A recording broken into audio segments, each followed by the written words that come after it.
To evade the police, a dealer tosses the drugs straight into an old lady's hands. Just like that, Susan gets 5 kilos of drugs. But instead of calling the cops, she does something no one expects. She returns the drugs to the gang. The gang boss is stunned, but Susan stays calm. She wants to sell for them. At my age, I'm the perfect cover. All your men are on the police radar. No one's ever going to suspect a grandma. The boss raises an eyebrow, then shrugs. He slices off 1 kilogram. The gang boss promises her a 10% cut if she manages to sell the stash.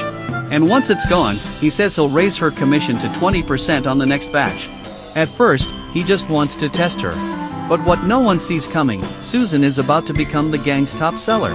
Back home, she hits her first snag. She needs to divide the kilo into 5 G-bags.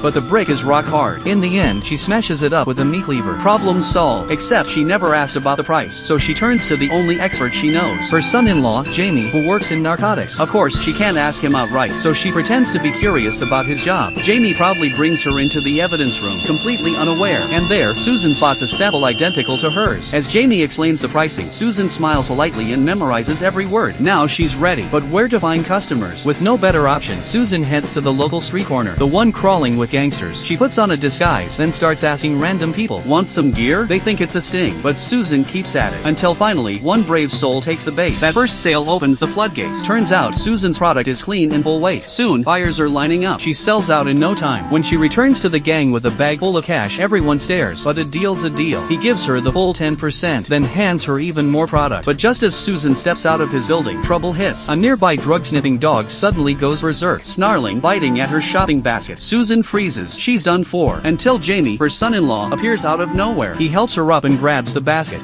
Then escorts her safely back home. Crisis averted. In the days that follow, Susan becomes a regular at the street corner. Yes, it's a dangerous place. But that only helps her blend in. And within a week, Susan becomes the biggest supplier in the neighborhood.